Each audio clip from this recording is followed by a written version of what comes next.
Assalamualaikum warahmatullahi wabarakatuh. Yang terhormat Bapak Suryana STMSI selaku dosen pemangku mata kuliah Mekanika Perpatahan dan Analisa Kegagalan.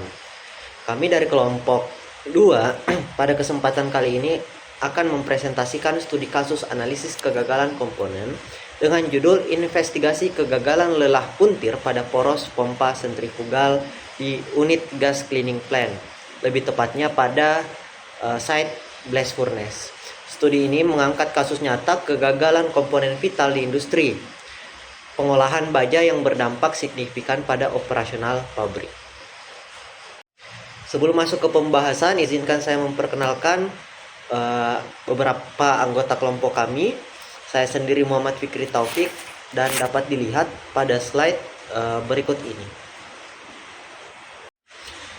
Selanjutnya dapat dilihat, mari kita masuk ke latar belakang.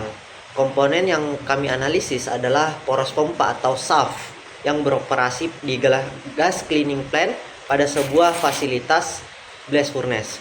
Fungsi utama pompa ini adalah mengalirkan udara ke scrubber untuk membersihkan gas buang tungku atau top gas. Mengapa kasus ini penting? Karena kegagalan pada SAF bukan masalah sepele. Kejadian ini menyebabkan pompa berhenti mendadak sehingga mengakibatkan shutdown total pada blast furnace itu sendiri selama kurang lebih 10 jam. Kerugian waktu henti ini tentu sangat-sangatlah besar. Oleh karena itu, tujuan analisis kami dalam tugas ini adalah menentukan mekanisme patahan secara visual, mengevaluasi apakah material poros sudah standar, lalu terakhir adalah menemukan akar penyebab utama atau root cause dan memberikan rekomendasi agar kegagalan serupa tidak terulang lagi. Selanjutnya berikut adalah data teknis terkait objek yang mengalami kegagalan. Komponen ini adalah poros dari pompa sentrifugal tipe split case. Material porosnya terbuat dari stainless steel IC 410. Dalam kondisi operasi normal, pompa ini bekerja dengan kapasitas aliran 1320 meter kubik per jam dan pada temperatur 40 derajat Celcius dengan kecepatan putar sekitar 1489 rpm. Jadi kronologi kejadiannya cukup mengejutkan karena poros ini beroperasi 2,5 tahun sejak instalasi awal. Padahal umur desain seharusnya itu lebih lama, tapi ini cuma hanya 2,5 tahun. Kegagalan terjadi tepat di bagian tengah poros, yaitu pada area dudukan atau keyway tempat impellernya dipasang. Yang menarik adalah tidak ada tanda-tanda peringatan sebelumnya. Berdasarkan catatan perawatan, tidak ada kenaikan getaran atau suara bising yang signifikan sesaat sebelum poros ini patah. Lantas mengapa poros yang baru 2,5 tahun ini bisa patah mendadak tanpa peringatan? Untuk menjawab hal ini melalui bukti visual patahan, saya serahkan kepada rekan saya. Perkenalkan, nama saya Raden Giri Prapanca Lubis dengan NPM 333423099, di mana pada slide kali ini saya akan menjelaskan tentang pemeriksaan visual, yang mana pada gambar di dalam slide ini itu menunjukkan permukaan patahan poros hasil inspeksi visual makro yang menunjukkan zona fatigue dan zona patahan akhir. Di mana permukaan patahan poros secara makro yang memperlihatkan dua zona utama, yaitu zona perambatan retak fatigue yang ditandai dengan pola benchmark, serta zona patahan akhir akibat beban mendadak. Inisiasi retak terlihat berasal dari area keyway, kemudian menjalar menuju pusat poros hingga menyebabkan patahan total.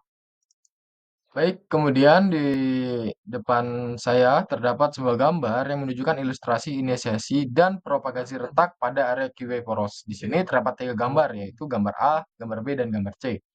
Gambar A menunjukkan tampilan area keyway sebagai lokasi awal terbentuknya retakan akibat konsentrasi tegangan. Gambar B memperlihatkan jalur retak yang mengikuti bentuk alur pasak dan menjalar searah keliling poros. Selanjutnya pada gambar C, menunjukkan perkembangan retakan yang telah memasuki tahap perambatan, ditandai dengan pola garis yang bergerak dari sudut keyway menuju penampang utama poros. Baik, selanjutnya saya akan menjelaskan tentang pemeriksaan visual, yang mana gambar yang ada di depan saya ini merupakan tampilan penampang patahan yang menunjukkan arah pertemuan retak dan lokasi awal retakan. Ilustrasi skematik yang menunjukkan pola terjadinya patahan pada poros. Retakan diawali pada area key slot yang ditandai sebagai origin of crack. Dari titik tersebut, retakan kemudian merambat mengikuti garis-garis contour yang melengkung pada gambar, menunjukkan arah pertumbuhan retakan akibat pembebanan berulang. Bagian yang diarsir itu mewakili zona perambatan retak. Sedangkan area berwarna biru lebih gelap menunjukkan patahan akhir akibat beban berlebih atau final fracture by overload ketika penambang tersisa sudah tidak mampu menahan beban. Panah pada diagram memperjelas arah perkembangan retakan dari titik inisiasi hingga terjadinya patahan total. Baik, selanjutnya saya Muhammad Iqbal Khalid akan menjelaskan mengenai mekanisme patahan. Pada mekanisme patahan ini, kita bedah dulu mekanisme patahan yang terjadi. Berdasarkan jejak visual pada permukaan patahan, kami menyimpulkan bahwa kegagalan ini didominasi oleh mekanisme kelelahan material atau fatigue akibat beban siklik torsi dan lentur. Proses kegagalan ini berlangsung dalam tiga tahapan yang kritis, yaitu yang pertama, inisiasi retak atau crack initiation. Retakan awal muncul tepat di sudut keyway atau alur pasak. Mengapa di sana? Karena radius dasar keyway yang terlalu tajam, R sama dengan 0,21 mm, akan menciptakan konsentrasi tegangan yang tinggi. Kondisi ini diperparah oleh adanya cacat mikro atau pitch di permukaan yang memicu retakan awal. Kemudian yang kedua, perambatan atau propagasi. Retakan tersebut kemudian merambat secara bertahap dari permukaan menuju ke inti poros. Bukti kuatnya adalah adanya pola-pola garis halus atau benchmarks yang terlihat jelas pada penampang patahan. Kemudian yang terakhir, ada patah hail atau final fracture, yaitu ketika retakan sudah merambat dalam dan sisa penampang poros tidak lagi mampu menahan beban. Terjadilah patah getas mendadak yang terlihat kasar dan berserat pada permukaan. Selanjutnya, komposisi kimia material.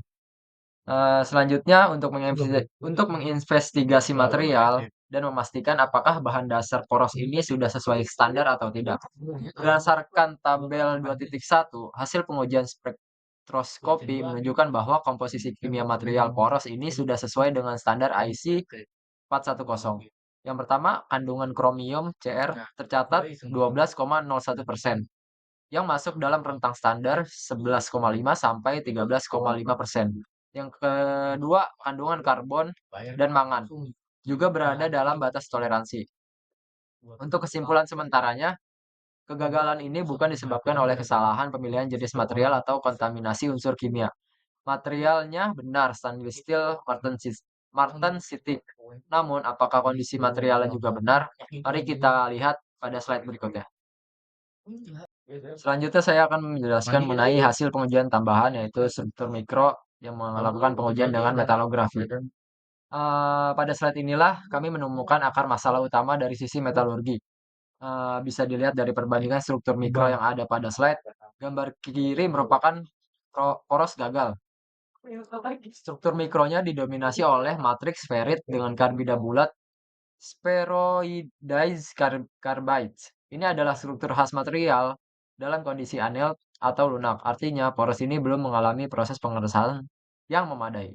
Kemudian, di kanan terdapat poros pembanding yang merupakan poros yang bagus atau good shaft. Sebaliknya pada poros yang awet memiliki struktur tempered martensite yang berbentuk jarum-jarum halus. Inilah struktur yang seharusnya dimiliki poros pompa agar kuat dan tangguh. Kemudian analisis dari kelompok kami, struktur anode pada poros yang gagal tidak memiliki ketahanan lelah atau fatigue resistance yang cukup untuk menahan beban operasional pompa.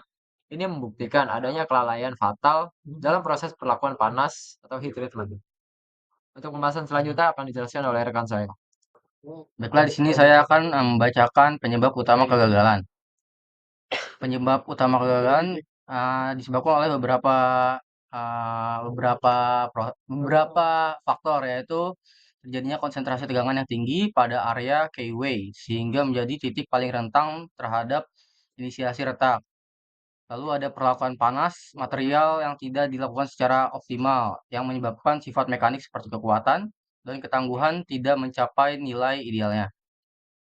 Lalu ada terdapat cacat permukaan yang berperan sebagai pemicu retakan awal, seperti goresan atau pitting yang mempercepat proses kegagalan. Lalu ada mekanisme patahan yang teridentifikasi adalah fatigue menunjukkan bahwa beban berulang berperan besar selama operasi komponen. Yang terakhir ada desain keyway menjadi faktor dominan karena geometri yang tajam atau tidak di finishing dengan baik dapat memperkuat efek konsentrasi tegangan. Di sini ada rekomendasi teknis yang kami berikan untuk mencegah kegagalan serupa terjadi di kemudian hari. Beberapa langkah-langkah perbaikan yang kita sarankan yaitu yang pertama memperbesar radius akar keyway untuk menurunkan konsentrasi tegangan. Yang kedua, meningkatkan kualitas perlakuan panas, quench atau temper sesuai dengan standar. Lalu yang ketiga, menerapkan finishing untuk menghilangkan pitch dan alur mikro. Yang keempat, itu menggunakan inspeksi NDT pada area kritis. Lalu yang terakhir itu mengevaluasi beban operasi pompa. Dengan menerapkan langkah-langkah ini, secara konsisten, keandalan komponen dapat ditingkatkan dan resiko kegagalan berulang dapat diminimalkan. Kesimpulan yang kami dapat dari tugas yang sudah kami buat yaitu berdasarkan hasil analisis dapat disimpulkan bahwa kegagalan poros terjadi terutama akibat mekanisme fatigue yang berkembang secara bertahap hingga mencapai kondisi patah total. Proses inisiasi retak terindikasi berawal dari area QY yang merupakan lokasi konsentrasi tegangan tinggi dan diduga memiliki cacat mikro yang mempercepat awal pembentukan retak. Selain itu, karakteristik material yang diperiksa menunjukkan bahwa sifat mekanika berada di bawah spesifikasi yang dipersyaratkan, sehingga menurunkan ketahanan poros terhadap beban siklik. Untuk mencegah terulangnya kegagalan serupa, diperlukan perbaikan pada aspek desain termasuk pengurangan konsentrasi tegangan di area kritis, serta optimalisasi proses perlakuan panas untuk meningkatkan kekuatan dan ketangguhan material secara keseluruhan.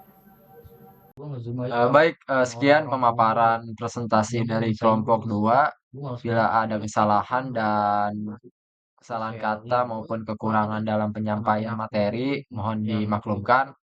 Terima kasih. Wabillahi taufiq wal hidayah. Wassalamualaikum warahmatullahi wabarakatuh.